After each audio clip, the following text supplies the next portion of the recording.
The 2015 Chrysler 200S driven.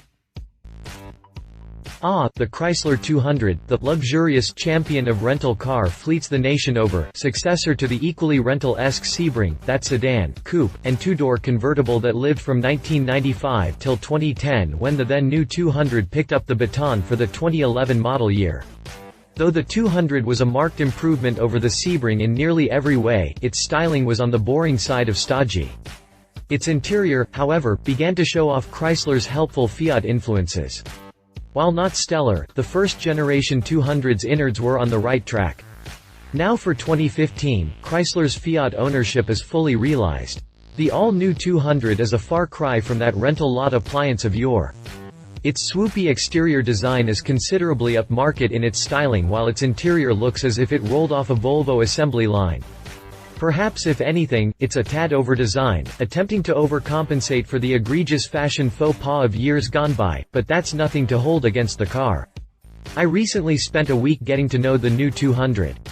My tester was the sportier flavor, the 200S. It came well equipped with the range-topping, 3.6-liter V6 and all-wheel drive. The fantastic 8.4-inch Uconnect infotainment system and a very stylized gauge cluster dominated the dashboard while its sloping center console carried all the right knobs for safe, eyes-on-the-road driving. So how'd it measure up after getting past its pretty face and improved interior? Well, continue reading to find out. Click past the jump to continue reading.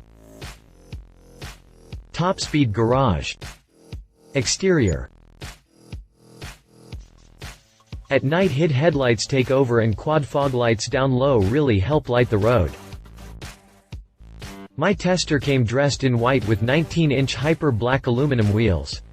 Save for the colored lenses of tail and side marker lights, the car looks as if it lives in its own black and white movie. I like that though, as the crisp lines of the black front fascia, glossy black window surrounds, and black rear bumper accent gives the car an uncluttered appearance. Bright chrome accents do appear on the dual exhaust pipes and model badging. The front end is accented by some swanky LED daytime running lights. At night HID headlights take over and quad fog lights down low really help light the road. Their aim is extra wide, assisting with sharp turns onto dark roads.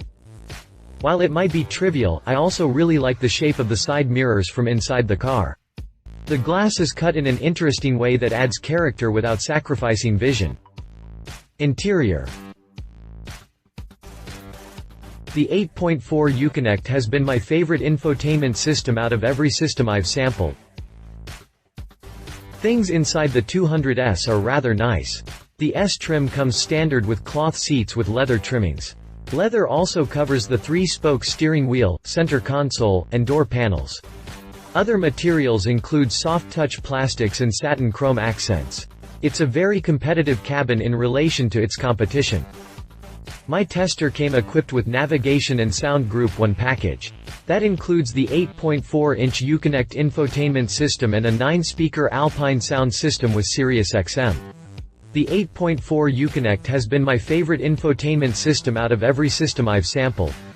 Its simple layout is clean and easy to figure out, so much so, I'm confident even the non-tech savvy would be able to move about its menus. In keeping with the easy-to-use theme, Chrysler has included real-life physical knobs for the most used controls down on the center console. They include all the major HVAC controls and the radio volume and tuning. Simple, large buttons, and smartly placed. Thanks Chrysler. Also easy to use is the rotary dial for the 9-speed automatic transmission. While it might take a few days to stop turning up the radio volume when switching gears, the learning curve is rather small. I did have a few complaints about the interior. For me, the grayish-blue accent leather and plastic dash accents don't look the best, just a personal preference. Secondly and more objectively, there always seemed to be a glare on the lower corners of the gauge cluster, even in low light. Also, the 9-speaker Alpine sound system and its 506-watt amplifier completely overpower the interior's ability to remain snapped together. Inch up the bass and parts start rattling like a tin can. With the radio off, the interior returned to being church mouse quiet, even on rough roads. Lastly, the rear headroom is rather cramped, especially when entering the back seats. I gave myself a pounding headache when my temple slammed against the sloping roofline. Ouch.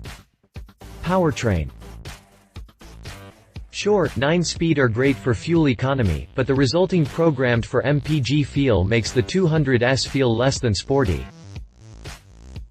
Under the hood of the 200S lies Chrysler's omnipresent 3.6-liter Pentastar V6.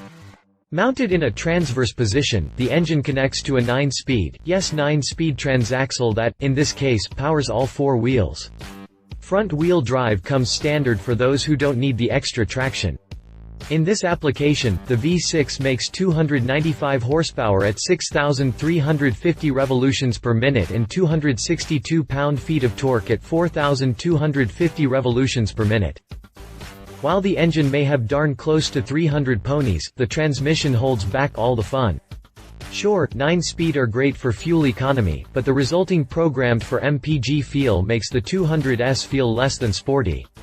Granted, the car isn't designed to be an M3 fighter, but the 200S is positioned as the sportiest of the 200 lineup. Around town, the transmission works to keep the engine revs down low. Gear changes happen with a certain mellowness rather than a direct feel. Things hasten up when under heavier throttle, but shifts won't be confused as quick. Driving impressions. Cool, calm, and collected is perhaps the best catchphrase to describe how the new 200 drives. Okay, so it doesn't shift like a dual-clutch transmission. In my humble opinion, who cares? I see this car as appealing to the more mature sector of mid-size sedan buyers, those who value comfort and quietness. They're not looking to blast sideways around a corner with turbos a-spoolin'. That's not what this car is about. Understanding whom this car is targeting, intentionally or not, makes its driving evaluation more relevant. Cool, calm, and collected is perhaps the best catchphrase to describe how the new 200 drives. It makes no fuss while moving down the road.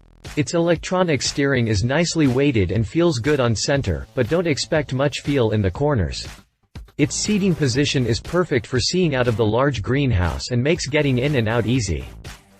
The throttle is very lazy to respond to inputs until you're deep in its travel. The brakes feel great and offer a good initial bite in linear application. The AWD system is geared more for foul weather like the looming polar vortex.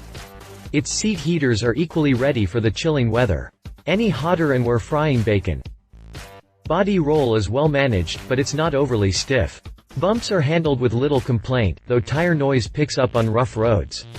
Overall, the 200 handled well for your average four-door sedan. Price. The 2015 Chrysler 200 comes in 4 trim levels, the LX, Limited, S, and C, with prices starting at $21,700. My 200S tester had a base price of $24,725 before its list of optional extras.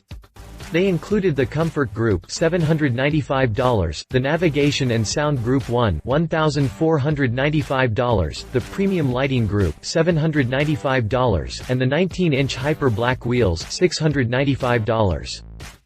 Add in the $995 destination fee, and the total sticker came to $33,470. Competition. 2015 Buick Verano.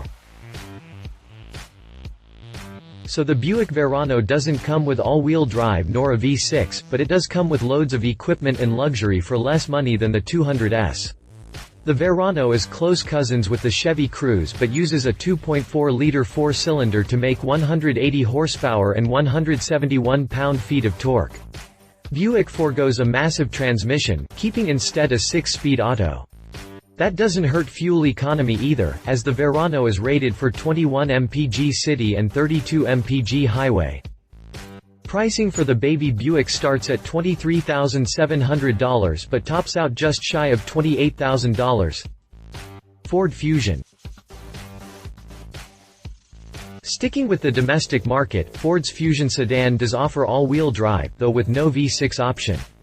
That's fine however, as the 2.0-liter EcoBoost does just fine with its 231 horsepower and 270 pound-feet of torque. Its EPA numbers aren't phased by the added drive axle either, coming in at 22 mpg city and 31 mpg highway. The Fusion is one of the segment's best-looking cars, but doesn't carry that same up-level feel as the Buick or even perhaps the Chrysler. Pricing for the Ford starts at $21,910. The top trim level titanium with no major options added comes in right at $33,000. Conclusion. The 2015-200 is far and away a better car than its predecessor.